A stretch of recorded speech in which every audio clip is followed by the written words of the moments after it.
rápidamente al Obelisco Porteño. Ahí va a haber, está viendo en este momento una multibanderazo, multimarcha, porque, a ver, las convocatorias tienen que ver con diversos motivos. Uno, importante y difundido, de centrales de producción y de agroexportación que en muchos casos justamente producen para Vicentín, por ejemplo en Santa Fe, ¿sí? Y en la ciudad de Buenos Aires con otros propósitos también. Sí, una convocatoria que se estuvo realizando a lo largo de la semana que pasamos. Se ve mucha gente en este momento ahí, mucha gente en auto, todos con banderas argentinas, mucha gente a pie podemos ver también. Y vamos a estar hablando con ellos para entender de fondo cuál es el reclamo en minutos nada más. Mientras que esto ocurre, recordemos que no es la primera convocatoria ni la primera marcha en el Obelisco Porteño. En la mayoría de ellas, debemos decirlo porque lo reflejamos, la proximidad entre los participantes es de mínimos centímetros, no se cumple el distanciamiento social, por lo pronto entonces se estaría propiciando una nueva posibilidad de contagio. Y estamos, no nos olvidemos, entrando en el peor momento. La cantidad de casos viene aumentando, probablemente siga aumentando, sabíamos que iba a pasar y lo que ganamos en este tiempo fue tiempo para cuidar el sistema sanitario. Y para hablar de esto ya está en línea Nicolás Kreplak, viceministro de Salud de la provincia de Buenos Aires. Muchísimas gracias, Nicolás, por atendernos y agradecerle y preguntarle qué siente, cuál es el riesgo cuando ve esa cantidad de gente en el obelisco. ¿Qué tal? Buenas tardes, ¿cómo están? A mí me preocupa un poco la poca percepción de cuidado, ¿no? Más que nada eso me parece que es preocupante. Es como uno siente que estamos todos hablando de una pandemia que ha generado grandes problemas en el sistema de salud y en la vida de muchas personas en todo el mundo, y a mí me preocupa que no se cuiden, ¿no? Me parece que es peligroso. Pero bueno, a mí me parece muy bien, por otro lado, que la gente se explaye y se exprese y que transmita sus opiniones políticas. Eso siempre me parece que está muy bien, así que esa parte la celebro, pero por ahí habría que hacerlo de una manera que no sea peligrosa para la salud. Clarísimo. Kreplak, ayer estuvo el ministro Golan en la reunión junto a Horacio Rodríguez Larreta en la ciudad de La Plata. ¿Cuáles fueron los puntos de encuentro y de desencuentro del orden sanitario en esta reunión? La verdad que el acuerdo fue muy rápido, muy rápidamente yo pude participar, así que les puedo contar. Muy rápidamente nos pusimos de acuerdo en el diagnóstico, eso es importante. Todos vemos que hay un aumento significativo de los casos. Mientras estábamos en la reunión nos enteramos de los casos del día, que volvieron a mostrar un aumento, así Más que... de 2.000. Sí, claro. Así que la verdad que en esa parte el acuerdo es general, digamos, hay un aumento de los casos significativos que puede ser un problema. Que están ocupándose las camas y que seguir así con la tendencia el sistema de salud se saturaría. Y esto es lo que nosotros queríamos avisar, porque nosotros vinimos a hacer todo este esfuerzo, ¿no? El esfuerzo de la sociedad, del cuidado, para evitar lo que pasó en todos los demás países del mundo donde el sistema de salud se colapsó. El tiempo que ganamos nos permitió armar un sistema de salud que prácticamente duplicamos su capacidad de respuesta, pero igual se saturó en todos los países del mundo, así que lo que tenemos que hacer es reducir la cantidad de casos. ¿Cuán cerca estamos de tener que dar marcha atrás y volver a una fase 1 en el AMBA? Estamos cerca, si sigue así la tendencia, estamos muy cerca. Se tomó la decisión de trabajar sobre los medios de transporte, a ver si podemos reducir de esta manera la movilidad. Sabemos que mientras más movilidad de gente hay de un lugar a otro, más riesgos, más contagios hay. Entonces hay que reducirla, pero no sabemos si nos va a alcanzar el tiempo de esa medida que apareció estos últimos días para evaluarla, a ver si es eficaz, porque hay que hacer una medida rápida que baje rápidamente los contagios, porque estamos llegando vertiginosamente al cierre de los casos, ¿no? De las camas, digo. A ver, ¿cuál es el indicador que van a tomar en cuenta si es necesario para tomar esta decisión? ¿La cantidad de camas que quedan? ¿La velocidad con la que se duplica la curva? ¿Cuál es el indicador que va a determinar el día D que diga, bueno, hasta acá llegamos, hay que cerrar? Bueno, es un indicador compuesto que tiene un poco de esas cosas. Yo termino esta conversación y tenemos una reunión técnica con AMBA para afinar y compartir un poco de información, pero es un indicador compuesto que tiene, sobre todo y como más importante, la cantidad de camas disponibles de terapia intensiva, pero también la cantidad de casos nuevos, la tasa de movilidad de personas de un distrito a otro, el tiempo de duplicación, y con todos esos es un indicador que ya venimos trabajando hace un tiempo, pero estamos confeccionándolo, que nos va a permitir saber en qué momento exacto es el límite máximo que podemos llevar sin correr demasiado riesgo con el sistema de salud. Kreplak, que en las últimas horas nos enteramos por lo pronto de la ciudad de Buenos Aires que las camas disponibles de cuidados intensivos superan apenas las 300 camas, porque se incorporaron muchas camas, se anunciaron números que verdaderamente eran impactantes, hablar de 11.000 camas en todo el país, pero no todas esas camas son de cuidados intensivos. La ciudad tiene apenas algo más de 300 y el 50% ya ocupadas. La provincia de Buenos Aires, ¿cuántas camas de cuidados intensivos con posibilidad de uso de respirador tiene? Bueno, en verdad ustedes están hablando de la información de los hospitales públicos de la ciudad de Buenos Aires. No están incluyendo ni los hospitales nacionales en la ciudad de Buenos Aires, ni el sector privado, que es muy grande en la ciudad de Buenos Aires, y que de hecho históricamente siempre albergó gran parte de la demanda de la población que vive en el conurbano y trabaja en la ciudad y se atiende en los hospitales y clínicas y sanatorios de la ciudad de Buenos Aires. Nosotros, en cambio, en la provincia tenemos armado un sistemita que controla todas las camas. Tenemos en toda la provincia más de 5.000 camas de terapia intensiva entre el sector público y privado, y en el AMBA son más de 3.000, yo no me acuerdo exactamente el número, pero más de 3.000 camas. Lo importante es que tenemos el 40% de estas camas libres todavía, pero todos los días crecen la cantidad de personas que ingresan a las camas. ¿Sabe por qué, Kreplak, vuelvo sobre el número? No por una cuestión aritmética, porque obviamente este valor compuesto que van a establecer con la ciudad va a permitir saber cuándo se está cruzando una línea roja. Digo porque también lo escuchamos a Velocopit, que es el titular de Swiss Medical, diciendo que la situación es desesperante hoy en función a la perspectiva a 15 días. Por eso digo, pongo en alerta la situación tanto del privado como del público, porque no imaginaba que la ciudad más rica de Latinoamérica tan solo tenía 300 y algo más de camas para más de no sé cuánto, 1 millón, 2 millones de habitantes. Sí, bueno, más o menos 2/3 partes de la población de la ciudad de Buenos Aires no acuden al sector público, sino que utilizan el sector privado.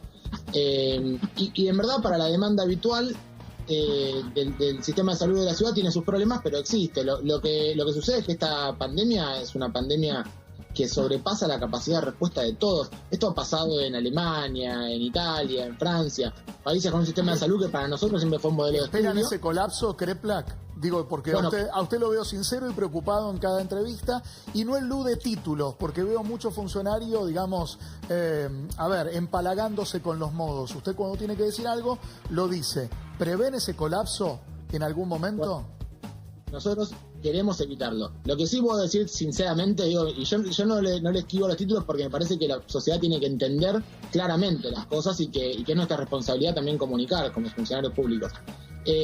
Si nosotros seguimos así, colapsa el sistema. Eso no tengo ninguna duda, aunque sea un título. Quiero decir, de seguir así, colapsa el sistema. Cuando hablamos de cómo colapsa el sistema... Perdón, lo interrumpí. Digo, cuando hablamos entonces, retomo, de cómo colapsa el sistema y vemos situaciones que se vivieron en otros países, me viene a la mente cómo en algunas ciudades tuvieron que elegir a quién se atendía en terapia intensiva. Los pacientes de COVID ocupan mucho tiempo las camas de terapia intensiva. ¿Cómo se decide una cosa así? ¿Que el que llega primero la tiene ocupada? ¿Cómo se decide a quién se atiende y a quién no? Es dificilísimo. Yo le voy a decir que a mí me tocó trabajar como médico en una sala de respiratoria en la pandemia de H1N1 y es una situación desesperante. Yo hablé con muchos compañeros y compañeras trabajadores de mi hospital. Yo soy médico de hospital cuando no estoy en la gestión y me cuentan el estrés que están sintiendo por ahora. No ha pasado la necesidad de tener que llegar a ese punto, pero pasa, muchas veces pasa.